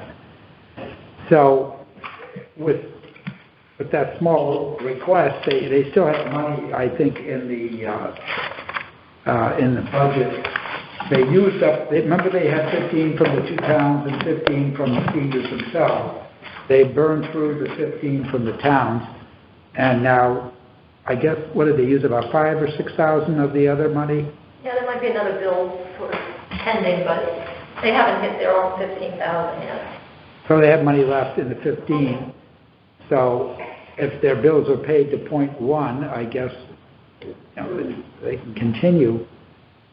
But I'm a little, I don't know, I was uneasy about having an RFP and a different architect coming in, and then they're supposed to give us a proposal to go in detailed plans. But you know how architects are, they want their own personality in the plan. They don't want to take somebody else's, so. Well, not there yet. They just want to look to see, point one is saying it's going to be 70 to 80. Until they get some proposals, they don't know that. So that's why they want to go out to the RFP. But what is the RFP going to say? Look at one of these two plans, or just... As she said to you, they're sort of leaning towards one, but there might be, when someone comes in and looks at it, they might say, let's tweak this. So it may not be exactly plan one. It might be a tweaked plan one. It seems very... Yeah, on the building committee, I do think Jerry was vague today, but my assumption is that they're going to put out an RFP requesting a bid from an architect to come in and develop these conceptual plans into schematics. So the starting point is you start with these conceptual plans. Then if the architect says, well, but this conceptual plan is really stupid over here, the building committee will listen to the architect and maybe agree that they should change the conceptual plan. But the starting point, you're absolutely right, is to start with this design and to refine this design. But the other question I have, Jerry's of the view that she needs to go out to bid based on, I assume, her understanding of the bid policies. Has she spoken to you, and you have the bid policy in front of you? My question is whether, what is present in our bid policy for waiving the RFP process? Is if the Board of Selectmen approves a waiver in a particular instance, can you do that? Yeah, I think the building committee is quite fond of point one architects. Right. And would want to go with point one. It seems silly to switch horses because it's going to be a big learning curve for a new architect. Right. So what I'm saying is the narrow question is a matter of policy is whether for old line municipal purposes and line municipal purposes, do they really have to go out to bid? Personally, I don't think you have to go out to the universe. I think you could say we're very happy with what she said, and maybe the selectmen could be, we talked about this before, where even with this bigger money, you could waive it. So I'll revisit that with her. Hey, you would also think since one has been involved, wouldn't they not have to do as much work? As somebody said, another firm would have to come up to speed. Yeah, I know it doesn't always work that way. Hey, Andy. Policy that can't be waived, or two, they come back with a number that seems unreasonable. But you go out to them, you get a number, you can vet it with some other architects, does this seem in the ballpark? And if they say no, it's about twice as much as you would normally get, then you look elsewhere, but otherwise, not. Hey, Andy. I Yeah, go ahead, Dave. I guess I have a bigger picture question because I don't think anyone who's elected has really decided that the right course of action is what has been suggested by the unelected building committee, right?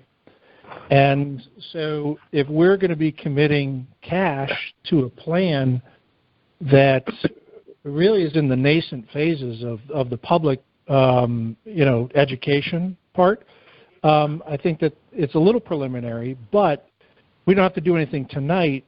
Jerry had reached out, and I suggested that, we've got a bunch of meetings coming up, so she's going to want to come before us as she did the Board of Selectmen. I think she may have had, and I did that privately because she had a big email to everybody. So I think we'll get a chance to understand the process, and BJ can be part of that conversation too, so we can understand the alternatives that have been raised, et cetera. I mean, we've got a lot of capital projects that have been discussed and are on the plate. And I just feel very uncomfortable that we've got a $3.8 million, potential project for 7,500 square feet or whatever it ends up being that feels like a lot of money that the elected officials are basically assuming that plan is what the town wants.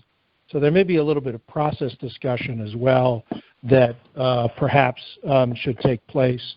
Again, we don't have to do anything tonight, but I have invited Jerry, and I would encourage everybody who's got questions to reach out to her because she's made those herself available, and others on the building committee too, so we can understand where folks have come from.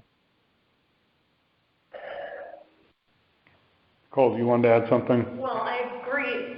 I did on the bidding thing, but I do agree with Dave because she also mentioned to me that someone wanted to donate to the building committee fund, and I was like, well, there really is no building committee fund, and I'm not sure what the Board of Selectmen want to do. Do they want to take contributions now? And I'm not sure. I didn't know what to say to her.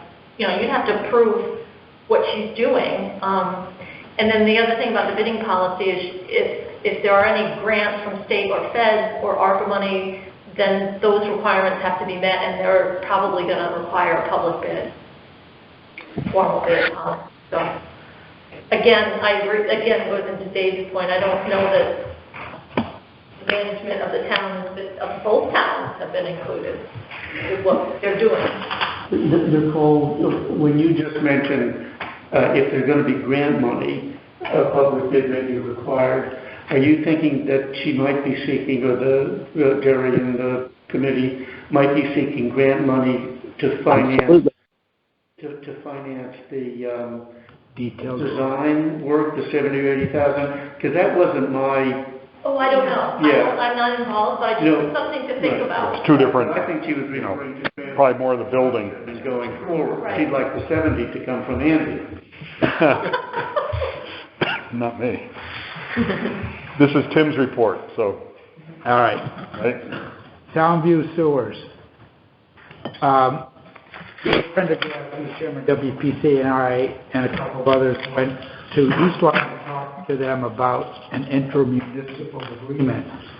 We have one with New London for the wastewater treatment plant, but we need one with East Lyme for the pipes and pumping stations. Just before the election, East Lyme said we think we need to have a separate agreement for the town of Lyme and a separate agreement for the three beaches. And Rich and I looked at it and said, that's stupid, because it was written up as one unified group of four entities, and why would we want to break it in two? So the meeting ended, and there was general agreement that we will stick with the original concept of four entities, one intermunicipal agreement. Let's get it done. So once that is signed, then we, the town, can join a cost-sharing agreement, which would enable us to work as a group for the shared infrastructure which is a collection pipe pump station, force main. And so I also talked with Doug Whalen from Old Colony, and he thinks that it's very confusing, but he was saying that some of the bid numbers include wastewater, storm drain systems in the beaches. That means that it would be the sanitary sewer and the waste and the catch basins. So, and of course, for our purposes, it should only be sewers. So I got to get more on that. But if they back out Old Colony and the three beaches, if they're talking a bunch of storm sewers, that would really bump the price up, and maybe we've been seeing ghosts instead of real numbers. So we'll see about that. Ferry Road, we need the tree warden to speak with an owner on the street who has two larger trees that, after thorough analysis, really need to come out for this sidewalk project. And they actually are on the lot belonging to one individual. So he was to meet with the owner and talk about this. And I've not been able to clarify whether that conversation has happened. I presume it hasn't, since I haven't heard it. But if we can get that person's agreement or reluctant agreement, then we can post the trees and get on with the show here. Because we would like to do this job in probably April time frame. So there's some steps to be accomplished. Swan Brook, we met with the engineer, Daco, and people from Miami and Hawks Nest to look at that wood crib, which is basically shot. And I think we know that to do something different than repair it would require a whole new DEP permit, which could be 18 months to do. And that means if you change the size of it, or certainly if you do a different concept for getting the stormwater out of there. So it seems as if we should probably, as a interim step, do what is absolutely necessary to make the crib work. I don't know what kind of money that would be, but I think when Macnick did it before, it was around $10,000. My memory serves correctly. But that way, if we could get this thing in working order for the summer, it's been 2 or 3 summers, it's kind of an eyesore and it's a hazard for kids playing on it and stuff, and it doesn't work. So Ed has to go down with a loader every so often and try to dredge the sand out of it because the pipes get plugged up. So we'll get more on that. But this thing it might be eligible for some grant funding, maybe not ARPA, but actually there is language in the stuff about stormwater, but whether, I don't think we're going to get $100,000 out of the ARPA committee to do that, but we'll see. We talked about the Park and Rec assistant. The annual town meeting is coming up quickly, and we have the $50,000 for the Soundview sidewalks and transportation. The annual report, which David will comment on, and then we also have 11 Alpha Avenue, which we mentioned earlier, Citizen of the Year, and then we stuck the item on there about the ARPA committee recommended $115,000 of ARPA funds could potentially be used for COVID testing could be the kits, or it could be a vehicle that comes with a PCR capability, distribution and communication. So if, in fact, this new federal program where we can get this stuff for free is for real, then this would probably not be needed. At least the ARPA committee thought that having a supply on hand, if all other avenues were not very good, would be smart.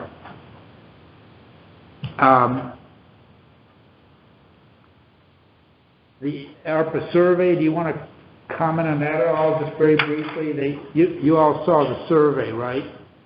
And Martha's on the committee, and so she has very brief comments about what the survey revealed. I've only been here 6 hours. Why not? Another 5 minutes. Martha, could you come up when you're ready? Come on up. I've got it right here. Yeah. This is just okay, so ARPA, this is just an initial update. Just to let you know that the survey is closed. The survey went from December 9th through January 7th. It resulted in 896 completed electronic responses. 4 of those were and an additional 4 that were handwritten. The total includes 704 residents who consider Old Lyme their primary residence, and then included 67 who also run a business or organization in town, another 168 property owners that included seasonal residents, and 28 business owners who do not live in Old Lyme but run businesses here. This basically indicates that roughly 10% of the town participated, which we thought was excellent. And basically what we did is we took the 11 areas that we commented on of what they thought was important and not important. This is going to be in our minutes and for the meeting, but basically ranked them what was most important and to least importance. Then we took the 2, if they ranked it most important or important, and so basically the one at the top came out was investment in current and future infrastructure challenges such as clean water and sewer waste treatment at 68.99%. And the next one was investment in Old Lyme post-pandemic small business recovery. And it went down through, and the one that received the least was the investment in affordable housing to meet the needs of those working and living in Old Lyme at 38%. So now what we've done is we've taken the committee. Each committee has taken, looked at the comments. There were about over 200 comments to weed through. And we're looking for our specific area, looking at those comments and trying to get a sense of what people are thinking in each of those areas. And that we report back on that tomorrow. And then we'll really delve into the analysis, the entire, something like 98 pages. So that's our brief summary. They have 800 people. That's great. Yeah. That's good. Cheryl, Poria, and Rick, they've done an excellent job. Don't go too far with that.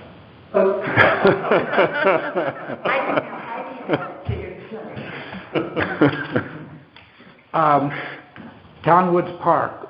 Jones Landscaping has been doing Townwoods Park for a number of years. I'm not sure how many, but they get high marks from John Bundy, and there's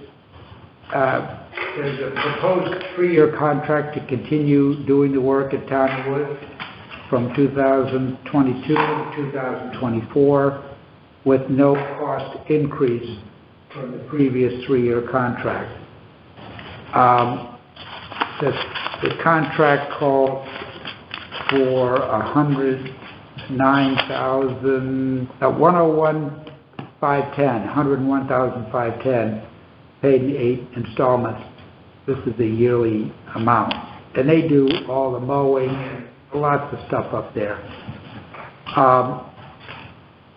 Talking with Nicole, we could, based on this favorable performance and no cost increase, do what is called a sole source vendor type of proposal, which would obviate the need to put it up to bid and all the stuff that goes along with that. So the Board of Selectmen voted to implement that, and I don't know if we need your concurrence, but anyway, that contract would be locked up for 3 years. Tim, what are the termination provisions in the contract? What are the words that give us the right to terminate? Brown spots. Yeah. I'd have to ask Bugby, because this doesn't. Well, think about that. My only concern with your contract is that things can change and their performance can go from wonderful to mediocre. Yeah. And if it simply says you can terminate breach, that gets to be a legal pain in the neck to prove breach. Yeah. So that's my only question, would be whether we can exit this without getting into a lawsuit if we get unhappy with them. Just briefly looking, this is a 2-pager, so it's not your typical big deal. Mm-hmm. It doesn't have 60 days termination, either party kind of thing. That would be what I'd like. Not either party, just us. Yeah. They can terminate if we stop paying. We can terminate if we are unhappy with their work. Yeah. So I think this is a rather simple agreement. So I can ask Don if there's that. We could have something in there that if they started sloughing off, like. Yeah, I mean, basically, my view has always been with the service provider, you make me happy, I'm going to stay in the contract. Right. If you stop making me happy, I want to be able to walk away. Okay, we can ask him on that. And that must kick in March or April. I seem to remember it was not a fiscal year or calendar year, kind of the season. Yeah, it's all summer. Contract goes to this calendar year end, isn't it, Tim? Yeah, instead of fiscal, which... Yeah, I think because it was kind of based around the season. You wouldn't want to change in July. Yeah. Just taking care of your fields. Yeah. So I think it was, maybe a calendar. 8 payments start in April. Yeah. Right, but the contract for services is the full... December 31. Yeah, okay. I knew it was different, but it was because of the calendar year seasonal of mowing, caring for the fields. That's only our second contractor that's ever taken care of the fields, because Ron Tyler did it. Well, there was one here from January of 19 to December of 21. That may have been the first contract Bonnie did. Yeah. Yeah, and then it was Ron Tyler before that. And he was the first one. Right.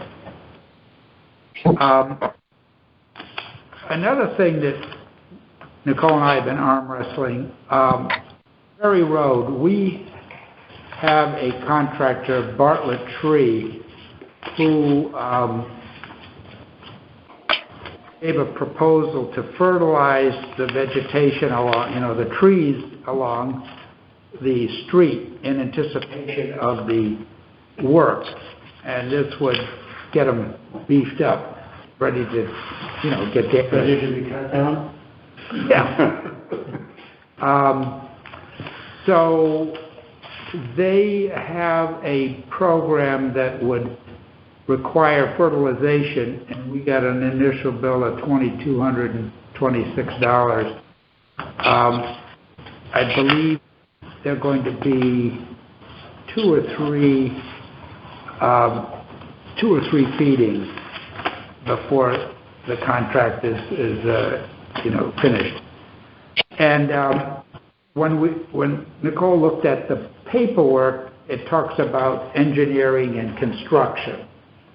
Our original money was through the town. There was no STEEP grant. But then when we applied for the STEEP grant's $124,000, and the town's share is maybe the town share is 24,000, steep's 126. So the question is, the steep grant says that only activities identified in the steep grant application submitted by the municipality and approved by OPM are eligible for cost participation from the steep grant. So I'm hanging my hat on the fact that, there are going to be things that are other than construction and engineering. And, our 24,000, for instance, would not be the steep grant. It would be a match.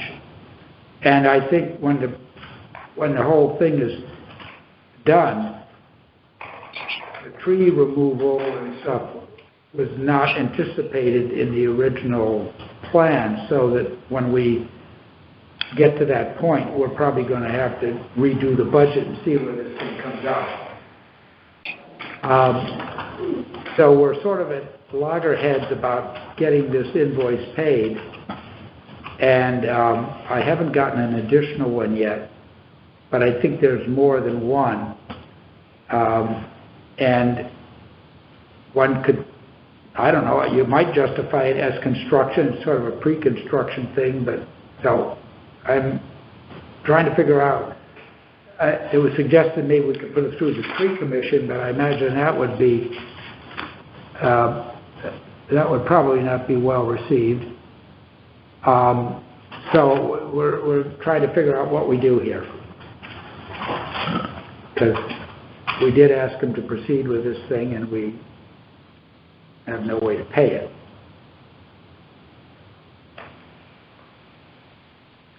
So. And it's all Ferry Road? Maybe we can pass the hat.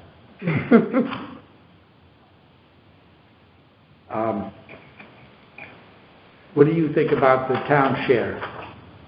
Well, I think we're talking apples and oranges here. I have in carryover 2 line items that belong to Ferry Road.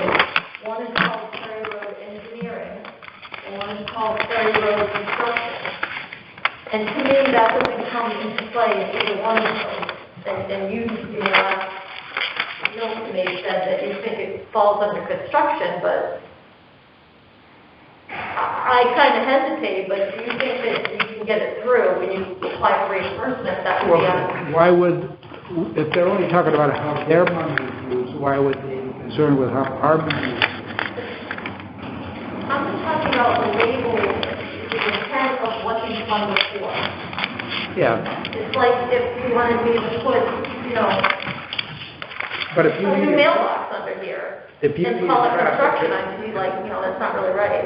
If we needed traffic control on Ferry Road, that would not be eligible in this grant scheme? Well, it might be under, the DC has a construction contract to do the sidewalks, and including in that is traffic control. If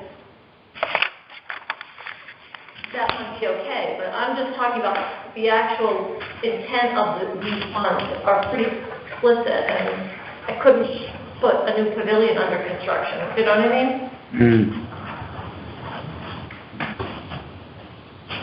But if you think it falls under the steep grant under the construction, I'll pay it. And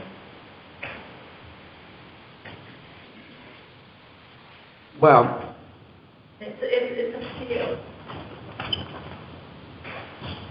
I'm just advising you of what I think, and if you want to go with that, you're signing it. I like that idea. All right. I thought maybe the board. Let them say after school and work it out. I just wanted the board of finance to. But does that make sense when you look at the carryover? For 16 years, that's what it says on 189 and 90, construction and engineering. It's the only cost I can put under there. Yeah. Well, selectmen's budget. I'll try to, right. Yes, selectmen's budget. Miscellaneous. Townview sidewalks, take care of that. What else, Tim? Okay, last is the town file the opioid settlement paperwork, and I think we're expecting our $81.32 in a couple of years. That's Do you all. have a number? No. That's not far from. That's it. Any questions for Tim? Has there been any updates with Totomahawk Landing? I placed a call to Sheila, and I have not heard back. I've been gone for a couple of weeks as well. She was trying to organize a meeting with the neighbors, so-called. And so Jack may call her as well, because I think, as we know, this is in a Mexican standoff, and if we can come up with some, either we say we're right and you're wrong and you got to sue us. I think we're prepared to go that route, because when this issue came up with Johnson, the room was full of them. So, but Jack said it could take years and $50,000 a meeting. We like to try to not have that happen, but they have their point of view, and if we can come up with some sort of a midway that is acceptable, that would be good for everyone. But I need her to help. You know her? I live in the neighborhood. Maybe you can exert a little pressure, saying, gathering. And I think what we would do is, it won't be a selectmen's meeting, it would be a meeting of neighbors, and Jack could be there, and we could avoid all the hoopla of,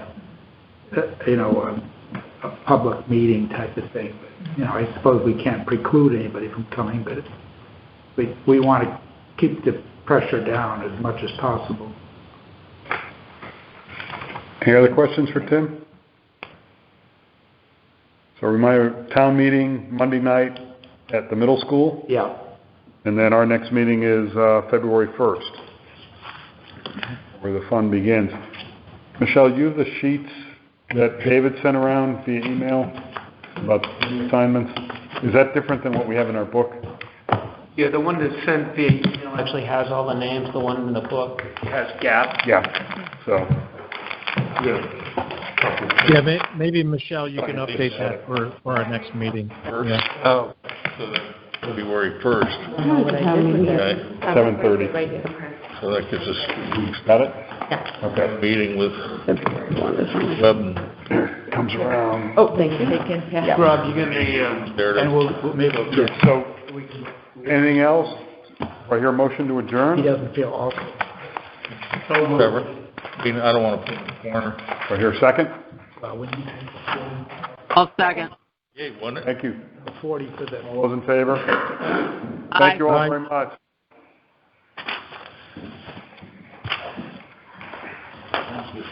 So in that 40, is that the 27,000 for the vehicle? Budget for me. You disconnect. I didn't yet. Right. Want me to? West is 50 some odd.